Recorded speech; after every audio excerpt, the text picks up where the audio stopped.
얘야, 그 팔찌 어디서 났니? 비 오는 밤, 재벌 회장의 차 앞에 한 소녀가 쓰러져 있었습니다. 무릎에서는 피가 흐르는데도 아이는 자기 몸보다 약봉지부터 끌어안습니다. 할머니 약이라서요. 그 순간 아이 손목에서 낡은 은팔찌 하나가 바닥으로 떨어집니다. 회장은 그 팔찌를 본 순간 그대로 얼어붙습니다. 왜냐하면 그건 30년 전 집을 나간 딸에게 직접 채워줬던 팔찌였기 때문입니다. 떨리는 목소리로 회장이 다시 묻습니다. 그거 누구 거니? 아이는 아무것도 모른 채 대답합니다. 우리 엄마 유품인데요. 그 말을 듣는 순간 평생 눈물 한 번 안 보이던 재벌 회장의 얼굴이 무너지기 시작합니다. 죽은 줄로만 알았던 딸, 그리고 처음 만난 가난한 소녀. 과연 이 두 사람 사이에는 어떤 숨겨진 진실이 있었던 걸까요?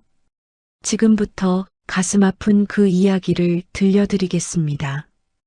이야기 시작하기 전에 잠깐 부탁드립니다.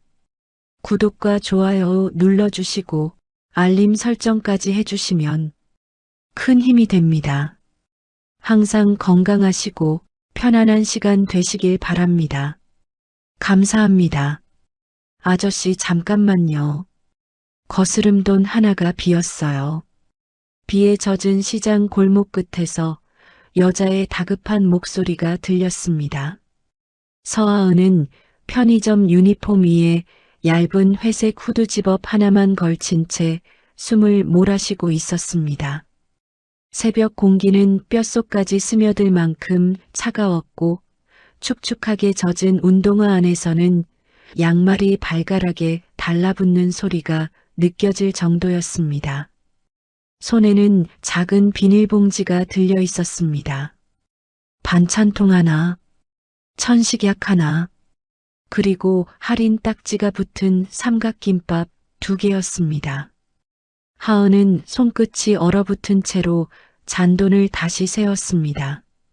1,000원짜리 한 장, 500원짜리 동전 2개, 100원짜리 셋.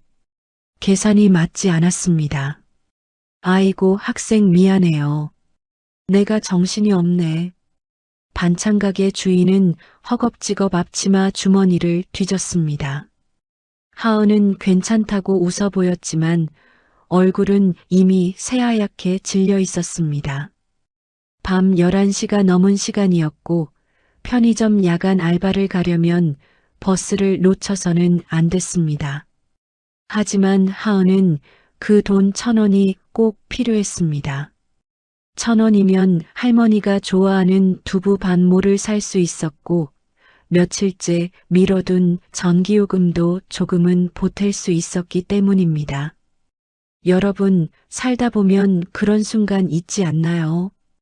누군가는 커피 한 잔 값도 대수롭지 않게 쓰는데 누군가는 1,000원 한 장 때문에 발걸음이 멈춰서는 날 말입니다. 인생사 참 알다가도 모를 일입니다. 하은은 허리를 꾸벅 숙이고 다시 뛰기 시작했습니다. 시장 바닥은 방금 내린 비 때문에 번들거리고 있었습니다. 오래된 간판 불빛이 무릉덩이에 일렁였고 늦게까지 문 연 포장마차에서는 어묵 국물 냄새와 소주 냄새가 섞여 흘러나왔습니다.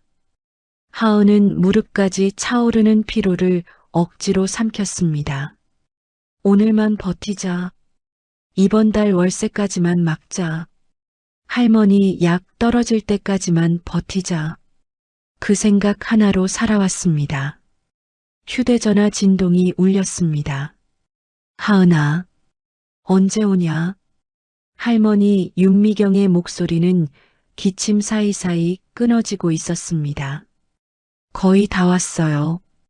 약 사왔으니까 걱정 마세요. 아이고 돈 없는데 뭘 또 샀어.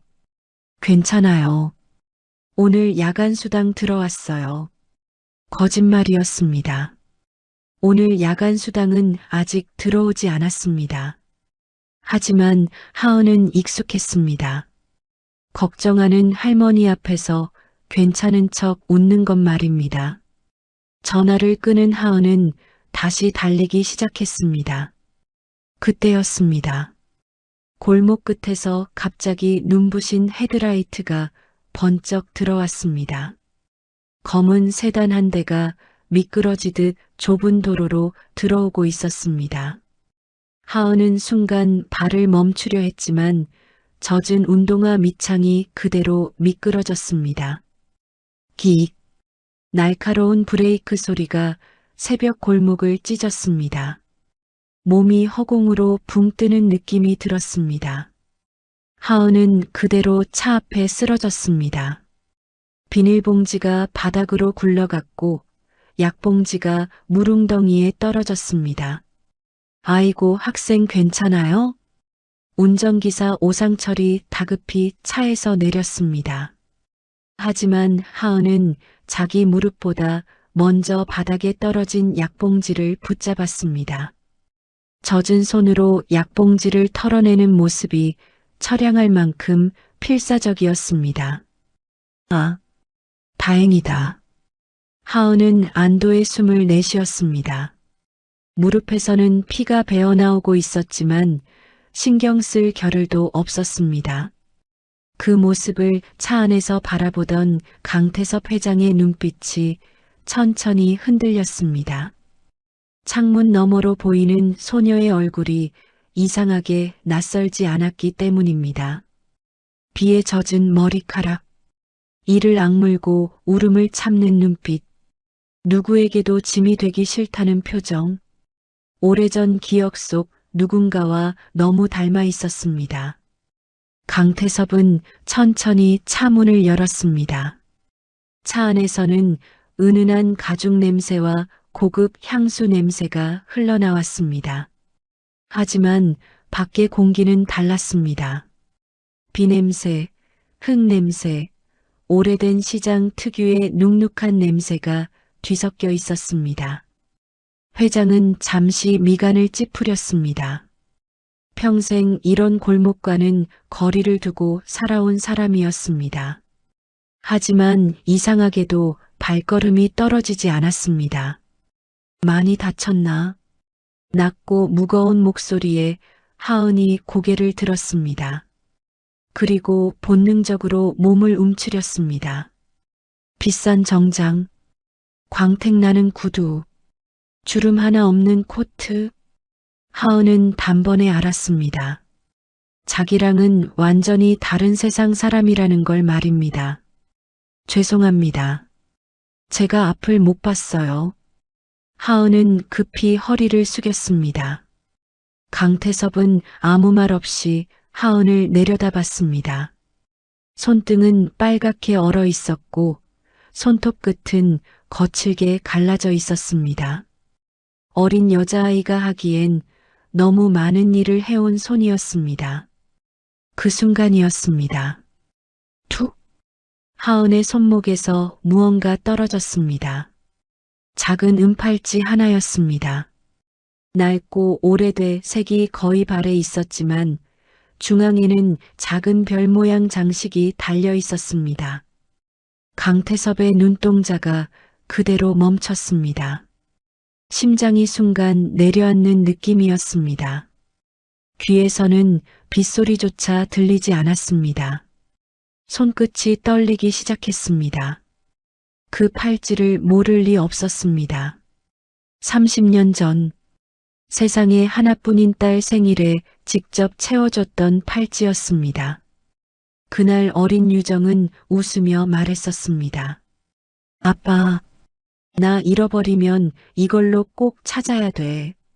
그 목소리가 마치 지금 귓가에서 들리는 것 같았습니다. 강태섭은 천천히 허리를 숙였습니다. 그리고 떨리는 손으로 팔찌를 집어들었습니다. 차가운 빗물이 손등을 타고 흘렀습니다. 오상철 기사도 팔찌를 보는 순간 얼굴이 굳어졌습니다. 회장님, 설마 그건... 강태섭은 대답하지 못했습니다. 모간이 꽉 막힌 것처럼 숨이 턱턱 걸렸습니다. 하은은 그런 회장을 이상하다는 듯 바라봤습니다. 그거 주세요.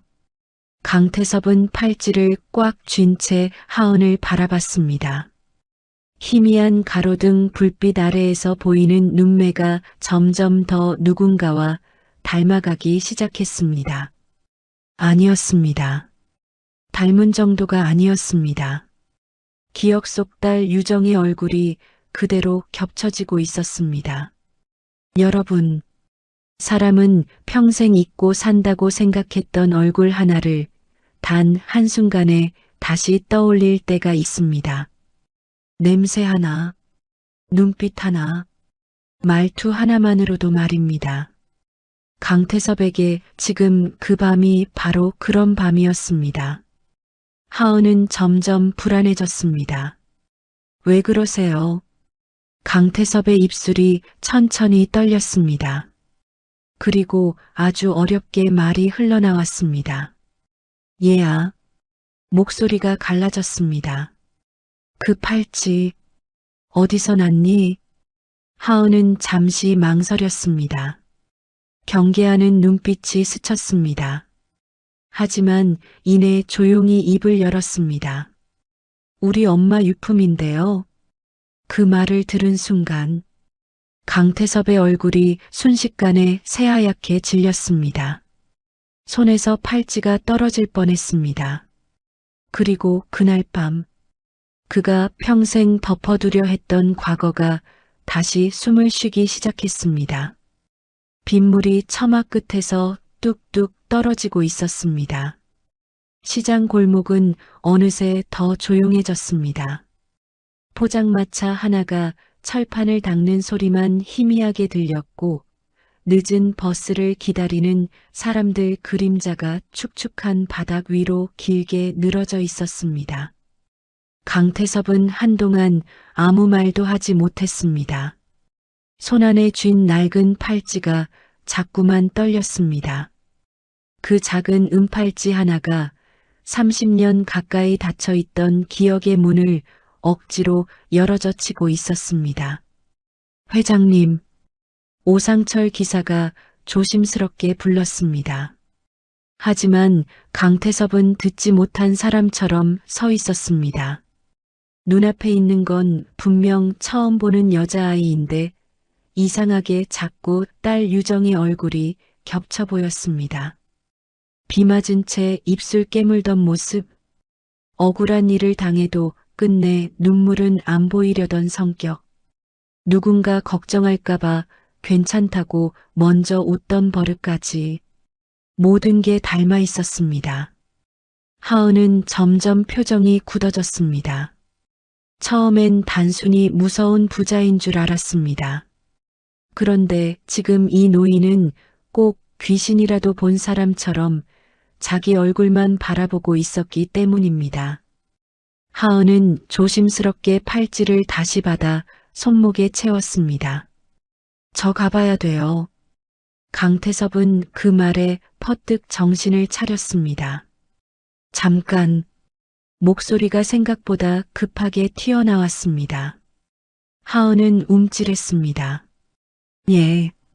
강태섭은 입술을 달싹였지만 쉽게 다음 말을 잇지 못했습니다. 무슨 말을 해야 할지 몰랐습니다. 너 엄마 이름이 뭐냐고 물어야 할지, 지금 어디 사느냐고 물어야 할지, 아니면 정말 내 딸 아이가 맞느냐고 물어야 할지, 평생 회의실에서 수천억 계약을 결정하던 사람이었습니다. 그런데 지금은 어린 여자아이 하나 앞에서 말 한마디를 제대로 못 꺼내고 있었습니다. 여러분, 살면서 가장 어려운 말은 꼭 중요한 순간에 나오지 않는 법입니다. 특히 미안하다는 말은 늦으면 늦을수록 더 입 밖으로 꺼내기 힘들어집니다. 강태섭은 겨우 숨을 삼켰습니다. 엄마 이름이 뭐라고 했지? 하은은 경계하는 눈빛으로 회장을 바라봤습니다. 그리고 짧게 대답했습니다. 서유정이요. 순간 강태섭의 동공이 흔들렸습니다. 손끝에 힘이 빠졌습니다. 차가운 밤 공기보다 더 싸늘한 감각이 등을 타고 내려갔습니다. 유정.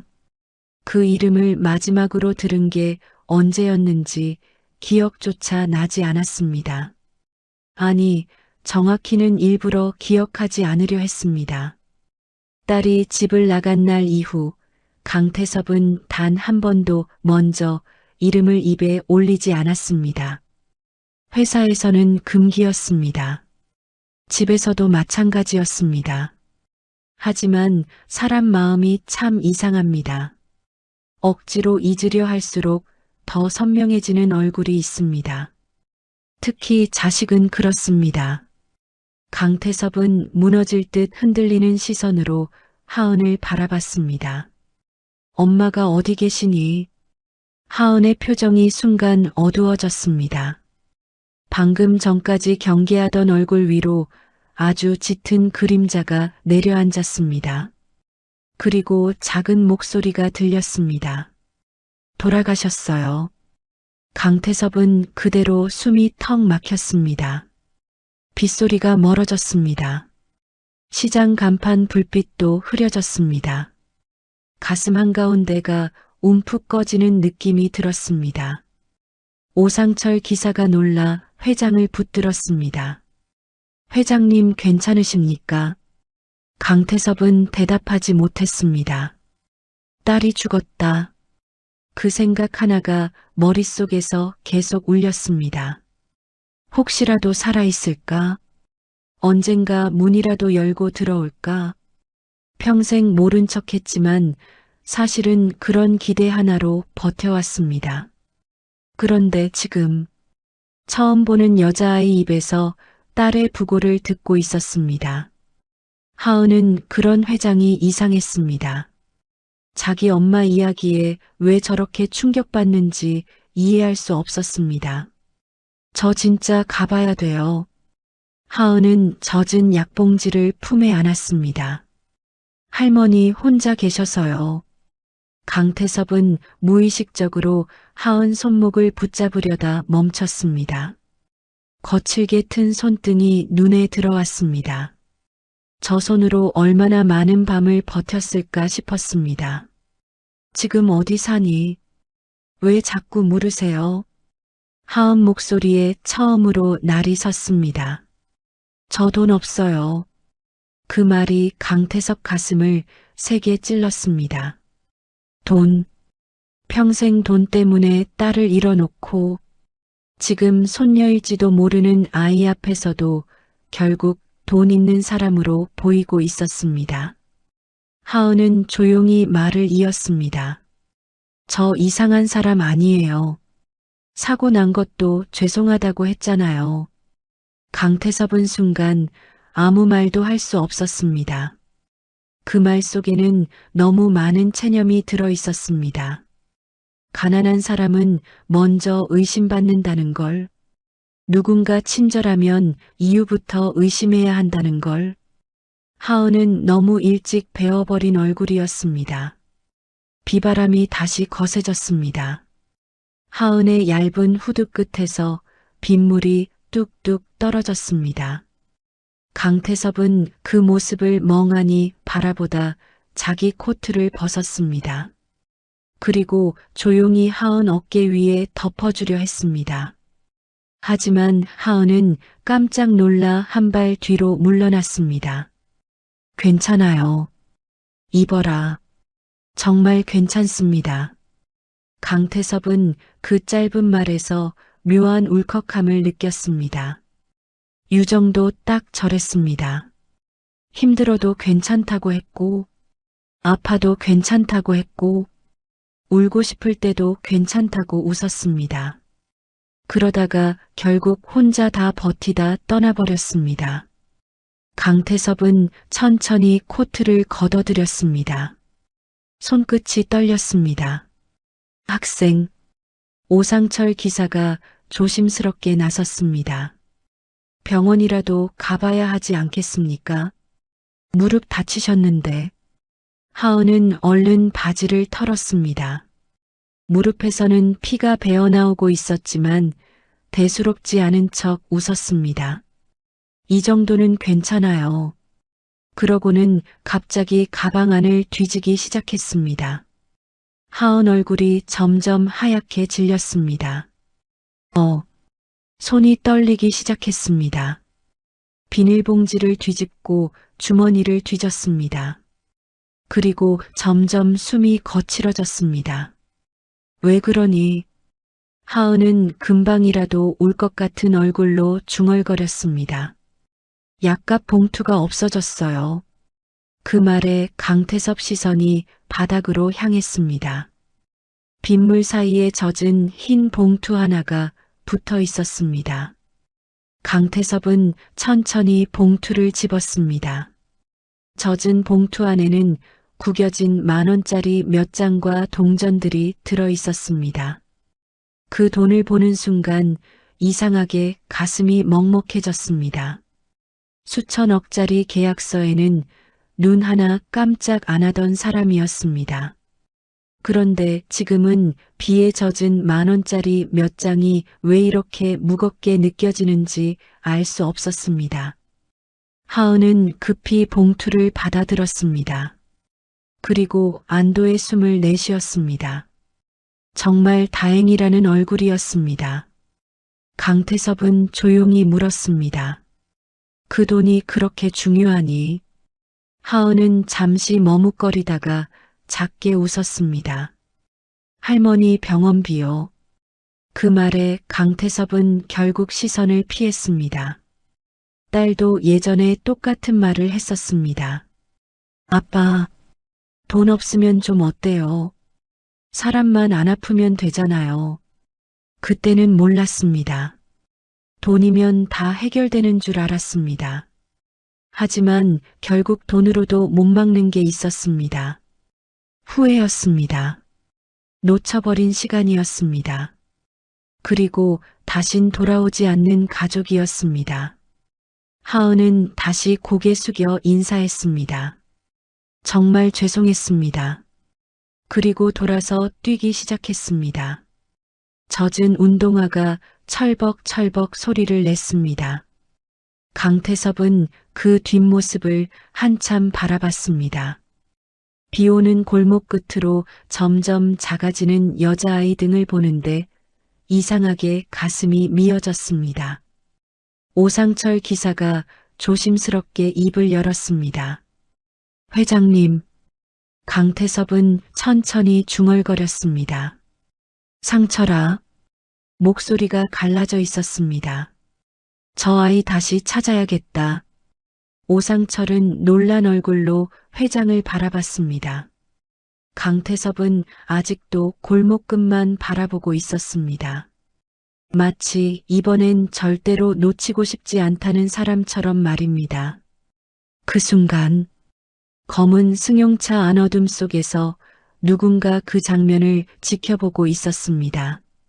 차창 너머로 희미하게 드러난 남자의 얼굴. 강민준 부회장이었습니다. 그는 천천히 하은 사진이 찍힌 휴대전화를 내려다봤습니다. 그리고 싸늘하게 웃었습니다. 설마 살아있었나? 회장님, 그냥 들어가시죠. 오상철 기사의 목소리는 조심스러웠습니다.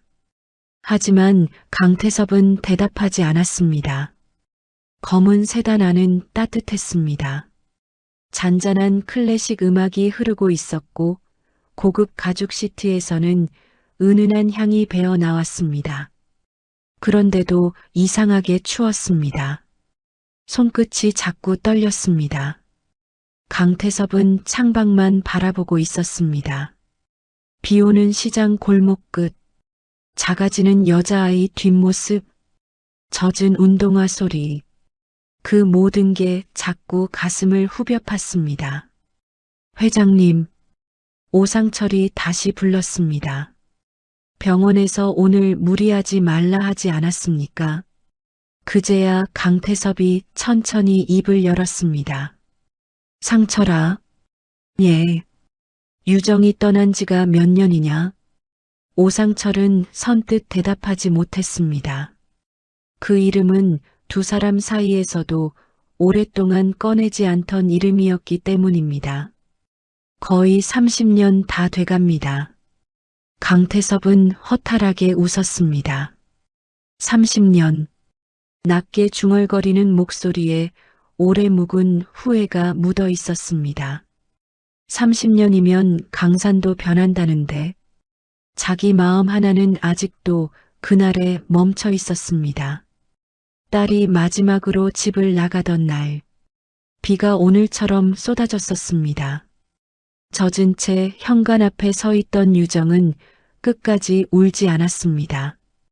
정말 가려고요? 그래.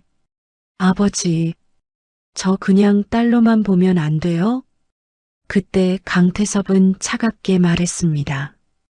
그 남자 따라갈 거면 다시는 들어오지 마라. 지금 생각하면 참 독한 말이었습니다. 자식 이기는 부모 없다는데 그땐 왜 그렇게 독하게 굴었는지 모릅니다. 여러분, 나이 들면 깨닫게 되는 게 있습니다. 가장 아픈 후회는 못 가진 돈이 아니라 너무 쉽게 내뱉어버린 말이라는 걸 말입니다. 강태섭은 천천히 눈을 감았습니다. 그리고 아주 작게 중얼거렸습니다. 죽었구나. 그 말이 입 밖으로 나오자 가슴이 무너져 내리는 것 같았습니다. 오상철은 조용히 룸미러로 회장을 바라봤습니다. 평생 철처럼 강하던 사람이었습니다. 회사 하나 세우겠다고 잠도 안 자고 버텼고 수없이 사람을 잘라내면서도 흔들리지 않았던 사람이었습니다. 그런데 지금은 숨 쉬는 것조차 힘겨워 보였습니다. 그때였습니다. 강태섭 휴대전화가 울렸습니다. 액정에 떠있는 이름, 강민준 부회장이었습니다. 강태섭은 잠시 화면만 바라보다 전화를 받았습니다. 왜? 전화기 너머로 부드러운 웃음소리가 들렸습니다. 숙부님 아직 안 들어가셨습니까? 병원 다녀오셨다길래 걱정돼서 연락드렸습니다. 강태섭은 짧게 대답했습니다. 곧 들어간다. 몸 안 좋으신데 밤바람 맞으시면 안 됩니다. 겉으로는 공손했습니다. 하지만 강태섭은 알았습니다. 저 조카는 늘 자기 눈치를 보고 있다는 걸 말입니다. 숙부님, 민준이 다시 입을 열었습니다. 혹시 시장 쪽 가셨습니까? 강태섭 눈빛이 순간 달라졌습니다. 그건 왜 묻지? 아닙니다. 기사한테 들었습니다. 잠깐의 침묵이 흘렀습니다. 그리고 민준이 웃으며 말했습니다. 요즘 세상 험합니다. 괜히 이상한 사람들 엮이면 귀찮아집니다. 강태섭 얼굴이 굳어졌습니다. 이상한 사람? 가난한 사람들 중엔 접근하는 사람들도 많지 않습니까? 그 순간 강태섭 머릿속에 비 맞은 하은 얼굴이 떠올랐습니다. 무릎에서 피가 나는데도 약봉지를 먼저 챙기던 모습, 돈 몇만 원 잃어버릴까 벌벌 떨던 손, 괜찮다고 웃던 얼굴, 그 아이를 두고 이상한 사람이라고 말하는 순간 이상하게 화가 치밀었습니다. 민준아, 강태섭 목소리가 낮아졌습니다. 네, 너는 사람을 돈으로만 보더라. 전화기 넘어가 잠시 조용해졌습니다. 민준은 곧 웃으며 말했습니다. 숙부님도 예전엔 그러셨습니다. 그 말에 강태섭은 아무 대답도 못했습니다. 왜냐하면 틀린 말이 아니었기 때문입니다. 전화가 끊기고 차 안에는 다시 정막이 흘렀습니다. 강태섭은 천천히 창밖을 바라봤습니다. 그리고 갑자기 말했습니다. 다시 가자. 오상철이 놀랐습니다. 예, 그 아이 찾으러 가자. 지금 말씀이십니까? 그래. 오상철은 잠시 망설였습니다. 하지만 결국 방향을 틀었습니다. 검은 세단은 다시 시장 골목 쪽으로 향했습니다. 비는 조금 잦아들고 있었지만 골목은 여전히 축축했습니다. 늦은 밤이라 사람도 거의 없었습니다. 하은은 작은 분식집 앞에서 배달용 보온 가방을 정리하고 있었습니다. 이미 편의점 알바 시간은 늦은 상태였지만 분식집 아주머니 부탁으로 마지막 배달 하나를 대신 띄워준 참이었습니다. 하은아, 오늘도 고생 많다. 괜찮습니다. 밥은 먹었냐? 하은은 잠시 웃었습니다. 나중에 먹겠습니다. 거짓말이었습니다. 오늘 하루 먹은 거라곤 편의점에서 팩이 나온 우유 하나뿐이었습니다. 하지만 하은은 익숙했습니다. 배고픈 건 참을 수 있었습니다. 할머니 아픈 것보단 나았기 때문입니다. 그때 골목 입구에서 검은 세단 불빛이 다시 비쳤습니다. 하은 표정이 순간 굳었습니다. 또 저 차네. 강태섭은 차에서 내리지 않았습니다. 한참 동안 차 안에서 하은을 바라보기만 했습니다. 작은 체구, 축 처진 어깨, 젖은 머리카락, 웃고 있는데도 슬퍼 보이는 얼굴. 딸 유정도 힘들 때 꼭 저런 얼굴을 했었습니다. 괜찮다고 웃는데 이상하게 더 불안한 얼굴 말입니다. 회장님, 오상철이 조심스럽게 말했습니다. 혹시 정말 강태섭은 낮게 중얼거렸습니다. 닮았어. 예, 너무 닮았어. 그 목소리에는 두려움이 섞여 있었습니다. 혹시라도 희망을 품었다가 또 무너질까봐. 사람은 나이 들수록 새로운 상처를 무서워하게 됩니다. 젊을 땐 다시 일어나면 되지만 늙은 마음은 한번 무너지면 오래 갑니다. 강태섭은 결국 차 문을 열었습니다. 하은은 가까이 다가오는 회장을 보며 당황한 표정을 지었습니다. 왜 또 오셨어요? 강태섭은 한동안 말을 못했습니다. 그리고 어렵게 입을 열었습니다. 집까지 데려다 주마. 괜찮습니다. 비도 오는데. 진짜 괜찮습니다. 또 그 말이었습니다. 괜찮습니다. 유정도 평생 저 말만 하다가 떠났습니다. 강태섭은 자꾸 가슴이 답답해졌습니다. 혼자 사니? 하은은 순간 표정이 굳었습니다. 왜 자꾸 그런 걸 물으세요? 경계심이 다시 올라왔습니다. 강태섭은 급히 말을 바꿨습니다. 미안하다. 하은은 잠시 의외라는 얼굴로 회장을 바라봤습니다. 강태섭 같은 사람이 자기한테 사과할 줄 몰랐기 때문입니다. 아까 놀라게 해서 미안하다. 하은은 작은 목소리로 대답했습니다. 아닙니다. 그때였습니다. 갑자기 하은 휴대전화가 울렸습니다. 하은 얼굴이 순식간에 하얗게 질렸습니다. 네, 할머니. 전화기 너머로 거친 기침 소리가 들렸습니다. 그리고 무언가 떨어지는 소리. 하은 표정이 완전히 굳었습니다. 할머니?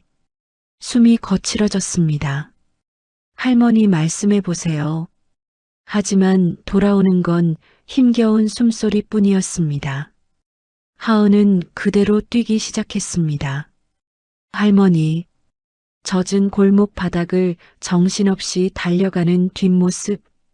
강태섭은 그 모습을 보다가 갑자기 가슴을 움켜쥐었습니다. 오래전 병원으로 뛰어가던 딸 유정 뒷모습이 그대로 겹쳐졌기 때문입니다. 그리고 그 순간 강태섭은 알지 못했습니다. 오늘 밤 자신이 따라가게 될 그 낡은 반지하 집안에서 30년 동안 숨겨져 있던 진실 하나가 기다리고 있다는 걸 말입니다. 할머니, 서하은은 숨이 끊어질 듯 골목 계단을 뛰어내려갔습니다. 반지하로 이어지는 좁은 계단은 비 때문에 미끄러웠습니다. 오래된 시멘트 벽에는 검은 곰팡이가 번져 있었고 습기 섞인 냄새가 코끝을 찔렀습니다. 하은은 떨리는 손으로 문고리를 잡았습니다. 할머니, 문은 잠겨 있지 않았습니다. 철컥 소리와 함께 문이 열리자 눅눅한 공기가 훅 밀려나왔습니다. 좁은 방 안에서는 희미한 형광등 하나가 깜빡이고 있었습니다. 싱크대 위에는 먹다 남은 보리차 주전자 하나가 식어 있었고 낡은 선풍기에서는 먼지 냄새가 섞인 바람이 느리게 돌고 있었습니다. 그리고 방바닥, 윤미경이 가슴을 움켜쥔 채 쓰러져 있었습니다. 할머니, 하은은 그대로 무릎 꿇고 주저앉았습니다. 손끝이 차갑게 질렸습니다. 할머니 눈 떠봐요. 윤미경은 숨을 몰아쉬고 있었습니다. 거친 숨소리가 좁은 방 안을 가득 채웠습니다. 하은은 울음을 삼킨 채 급히 약봉지를 뒤졌습니다. 손이 너무 떨려 약병 뚜껑도 제대로 열리지 않았습니다. 그때 뒤에서 발소리가 들렸습니다. 강태섭과 오상철이 문 앞에 서 있었습니다. 강태섭은 방 안을 둘러보는 순간 그대로 굳어버렸습니다. 좁았습니다. 너무 좁고 낡았습니다. 천장 벽지는 습기에 들떠 있었고 창문 틈에서는 찬 바람이 스며들고 있었습니다. 겨울 이불에서는 오래된 섬유 냄새가 났고 작은 밥상 위에는 김치 한 접시와 먹다 남은 된장국만 덩그러니 놓여 있었습니다. 그런데 이상하게도 그 공간이 너무 아팠습니다.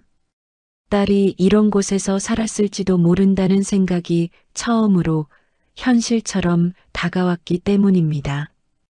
여러분, 부모는 그렇습니다. 자식이 힘들게 살았다는 말을 들으면요. 그 가난이 꼭 자기 잘못 같아집니다. 강태섭은 가슴 한가운데가 짓눌리는 느낌을 받았습니다.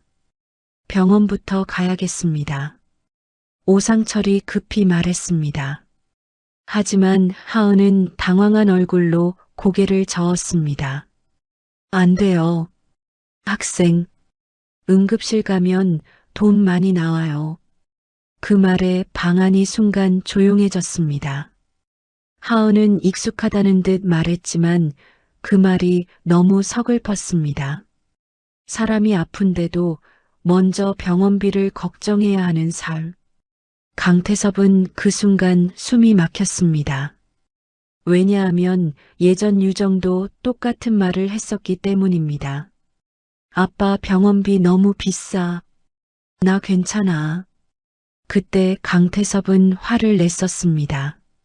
돈 걱정하지 말라고. 자기 딸이 왜 그런 소리를 하냐고. 그런데 정작 그 딸은 자기 곁을 떠난 뒤 이런 집에서 이런 걱정을 하며 살고 있었을지도 몰랐습니다. 강태섭은 천천히 입을 열었습니다. 병원비는 내가 내마. 하은은 바로 고개를 들었습니다. 경계심이 어린 눈빛이었습니다. 왜요? 짧은 두 글자였지만 많은 감정이 담겨 있었습니다. 왜 도와주냐는 뜻, 왜 갑자기 친절하냐는 뜻, 왜 자기 인생에 들어오려 하냐는 뜻이었습니다. 강태섭은 대답하지 못했습니다. 사실 자기 자신도 이유를 설명할 수 없었습니다. 그냥 이상하게 외면할 수 없었습니다. 하은이 울먹이는 얼굴을 하고 있는데 자꾸 딸 유정이 떠올랐습니다. 일단 사람부터 살리고 보자. 강태섭은 조용히 말했습니다. 오상철은 급히 윤미경을 업었습니다. 그 순간이었습니다. 윤미경 눈이 천천히 떠졌습니다. 흐릿하던 시선이 문 쪽에 서 있는 강태섭에게 멈췄습니다. 그리고 윤미경 얼굴이 순식간에 굳었습니다. 숨이 턱 막히는 듯한 표정이었습니다.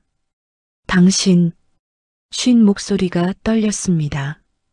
하은은 놀란 얼굴로 할머니를 바라봤습니다. 할머니, 이분 알아요? 윤미경은 아무 대답도 못했습니다. 다만 강태섭만 노려보고 있었습니다. 그 눈빛에는 놀람보다 더 깊은 감정이 담겨 있었습니다. 원망, 분노, 그리고 오래 묵은 슬픔이었습니다.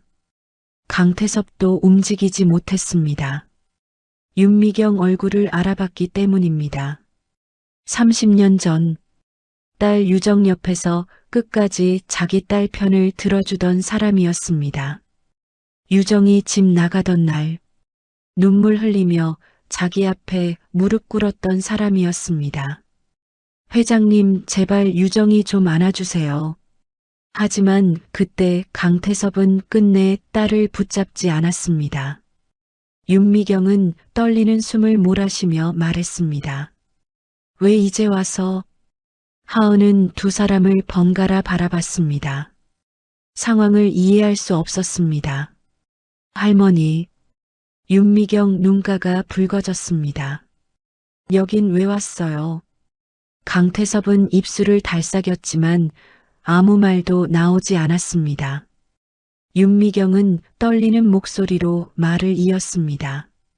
아직도 우리 유정이한테 빼앗아갈 게 남았습니까? 그 말에 하은 얼굴이 굳었습니다. 무슨 말이에요? 윤미경은 힘겹게 몸을 일으켰습니다. 그리고 하은을 바라봤습니다. 눈빛이 흔들리고 있었습니다. 오랫동안 숨겨온 진실이 결국 문 앞까지 따라온 사람 같았습니다. 하은아, 목소리가 떨렸습니다. 너 저 사람. 하지만 말을 끝내지 못했습니다. 갑자기 심한 기침이 터졌기 때문입니다. 하은은 급히 등을 두드렸습니다. 할머니, 말하지 마세요. 강태섭은 한 걸음 다가섰습니다. 미경 씨. 윤미경은 차갑게 쏘아봤습니다. 그 이름 부르지 마세요. 방 안 공기가 얼어붙었습니다. 밖에서는 빗물이 창문을 때리고 있었습니다. 좁은 반지하 안에는 오래된 감정들이 눅눅한 습기처럼 가득 차오르고 있었습니다. 여러분, 세월은 많은 걸 덮어주는 것 같지만요. 어떤 상처는 평생 썩지 않습니다. 특히 가족한테 받은 상처는 더 그렇습니다. 강태섭은 천천히 주먹을 움켜쥐었습니다. 유정이는 말끝이 떨렸습니다. 언제 죽었습니까? 하은 눈동자가 흔들렸습니다. 엄마 이야기만 나오면 늘 피하던 할머니였습니다. 그런데 지금 이 노인은 엄마 이름을 너무 자연스럽게 부르고 있었습니다. 마치 오래전부터 알고 있던 사람처럼 말입니다. 윤미경은 한참 동안 대답하지 않았습니다. 그리고 아주 천천히 입을 열었습니다. 당신이 버린 뒤에요. 그 말이 강태섭 가슴에 비수처럼 꽂혔습니다. 버린 뒤? 단 한마디였지만 30년 세월이 전부 담겨 있는 말 같았습니다. 강태섭은 비틀거리듯 뒤로 한 걸음 물러났습니다. 하은은 더 이상 참지 못하고 물었습니다. 도대체 누구신데 우리 엄마 이름을 그렇게 부르세요? 강태섭은 하은을 바라봤습니다. 비에 젖어 흐트러진 머리카락, 눈가에 맺힌 눈물, 억지로 울음 참는 표정, 정말 유정과 너무 닮아 있었습니다. 강태섭은 겨우 입을 열었습니다. 나는. 하지만 그 순간 밖에서 누군가 계단을 내려오는 발소리가 들렸습니다. 철벅, 철벅. 그리고 반지하 문 앞에 검은 그림자가 멈춰 섰습니다. 잠시 후 낯선 남자 목소리가 들렸습니다. 서하은 씨 계십니까? 하은 얼굴이 굳었습니다. 그 목소리를 알고 있었기 때문입니다. 며칠 전부터 자꾸 자기 주변을 맴돌던 사람들이었습니다. 그리고 강태섭은 아직 모르고 있었습니다. 지금 문 밖에 서 있는 사람들이 단순한 채권업자가 아니라는 걸 말입니다. 철컥. 낡은 반지하 문 손잡이가 천천히 돌아갔습니다. 서하은은 본능적으로 윤미경 앞을 막아섰습니다. 문이 열리자 검은 우산을 든 남자 둘이 모습을 드러냈습니다. 젖은 구두에서는 빗물이 뚝뚝 떨어지고 있었고 검은 정장 어깨에는 축축한 물기가 번져 있었습니다. 하은 얼굴이 굳었습니다. 며칠 전부터 시장 근처를 맴돌던 사람들이 분명했습니다. 무슨 일이세요? 하은 목소리에는 경계심이 가득했습니다. 앞에 서 있던 남자가 방 안을 천천히 둘러봤습니다. 그리고 강태섭을 발견하는 순간 아주 잠깐 표정이 흔들렸습니다. 하지만 곧 아무 일 없다는 듯 고개 숙였습니다. 늦은 시간 죄송합니다. 낮고 딱딱한 목소리였습니다. 서하은 씨 맞습니까? 하은은 대답 대신 윤미경 손을 꽉 붙잡았습니다. 남자는 품 안에서 서류 봉투 하나를 꺼냈습니다. 병원 미납금 때문에 왔습니다. 하은 얼굴이 하얗게 질렸습니다. 윤미경은 급히 몸을 일으켰습니다. 조금만 기다려달라고 했잖아요. 이미 2달 밀리셨습니다. 남자 목소리는 차가웠습니다. 이번 주 안에 정리 안 되면 더 이상 미룰 수 없습니다. 하은은 입술을 깨물었습니다. 결국 올게 온 것이었습니다. 요즘 들어 윤미경 병원비는 점점 불어났고 하은 혼자 감당하기엔 이미 한계를 넘고 있었습니다.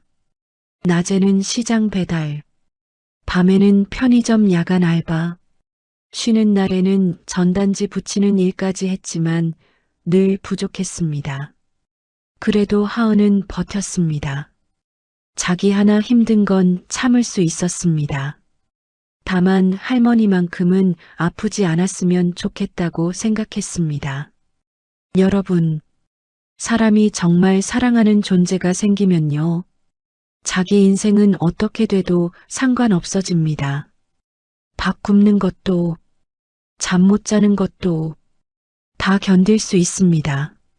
하지만 가족이 아픈 건 못 견딥니다. 하은은 떨리는 목소리로 말했습니다. 조금만 더 기다려주시면 안 돼요. 남자는 짧게 대답했습니다. 저희도 일입니다. 그 순간이었습니다. 강태섭이 조용히 앞으로 걸어 나왔습니다. 남자들은 동시에 긴장한 얼굴이 됐습니다. 강태섭은 서류를 천천히 받아들었습니다. 미납병원비네요. 밀린 약가, 응급실 기록, 종이 위 숫자들이 눈에 들어왔습니다. 하지만 이상하게도 그 금액은 숫자로 보이지 않았습니다. 딸이 혼자 버텼을 시간처럼 느껴졌습니다. 손녀일지도 모르는 아이가 견뎌온 밤들처럼 느껴졌습니다.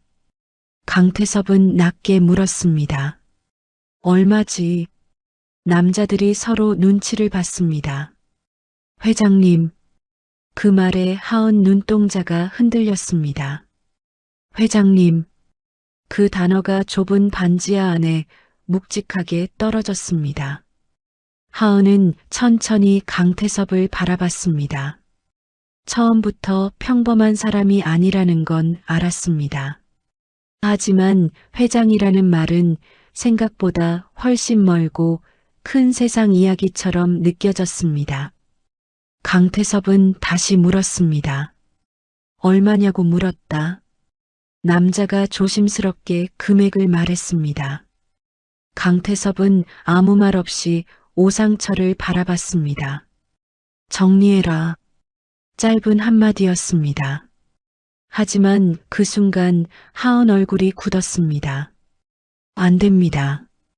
방안 공기가 멈췄습니다. 강태섭이 천천히 하은을 바라봤습니다. 하은은 떨리는 숨을 삼켰습니다. 왜 우리한테 이러세요? 눈가가 붉어지고 있었습니다. 왜 갑자기 나타나서 자꾸 도와주려고 하세요? 그 말은 거의 울음에 가까웠습니다. 하은은 무서웠습니다. 사람은 이유 없이 친절하지 않다는 걸 너무 일찍 배웠기 때문입니다. 강태섭은 한동안 아무 말도 못했습니다. 그리고 아주 천천히 윤미경을 바라봤습니다. 윤미경 역시 눈을 감고 있었습니다. 마치 더는 숨길 수 없다는 사람처럼 말입니다. 빗소리가 다시 거세졌습니다. 낡은 창문 틈으로 찬 바람이 들어왔습니다. 강태섭은 떨리는 숨을 내쉬었습니다. 그리고 마침내 입을 열었습니다. 나는 목소리가 낮게 갈라졌습니다. 유정이 아버지다. 순간 하은 눈빛이 완전히 멈췄습니다. 시간도 같이 멈춘 것 같았습니다. 윤미경은 고개를 떨궜습니다. 결국 올게 왔다는 얼굴이었습니다. 하은 입술이 천천히 떨렸습니다. 뭐라고요? 강태섭은 하은을 바라봤습니다.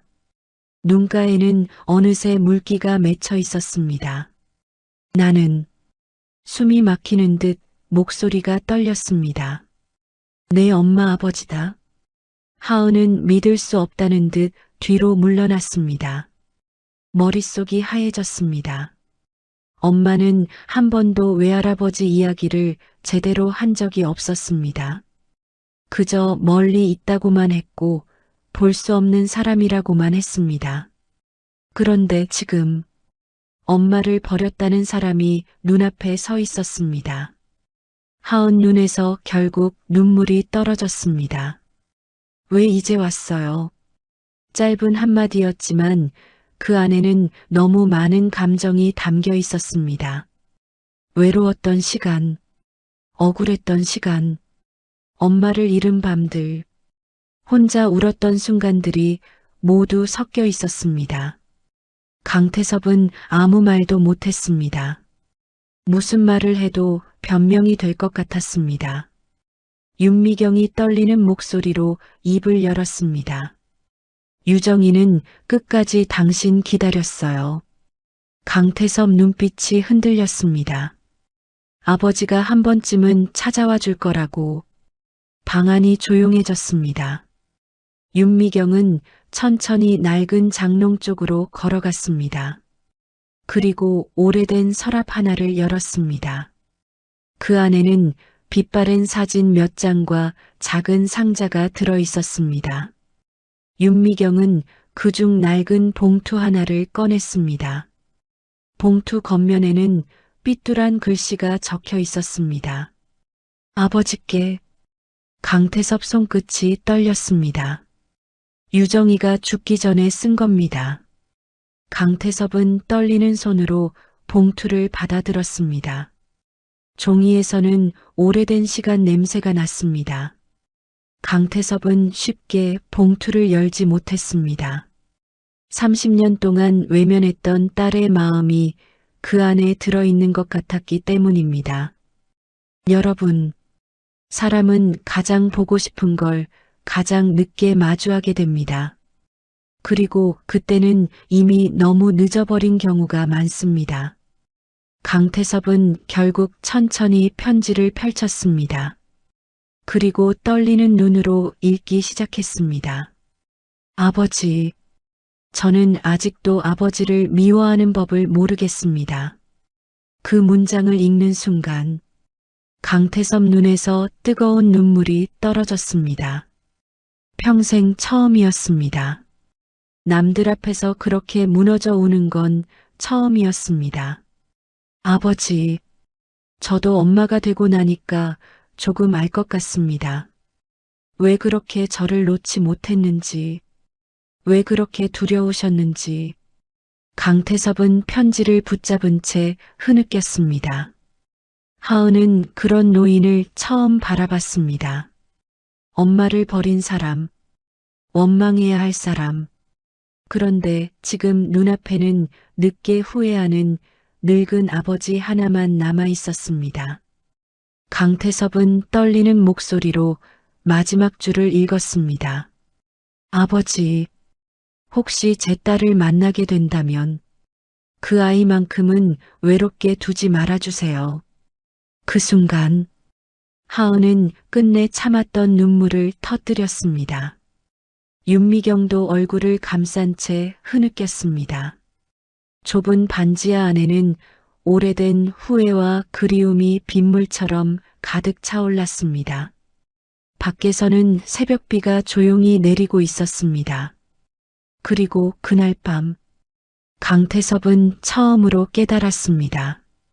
평생 자신이 찾고 있었던 건 돈도 권력도 아니었다는 걸 말입니다. 다 잃고 나서야 돌아온 가족 하나였다는 걸 말입니다.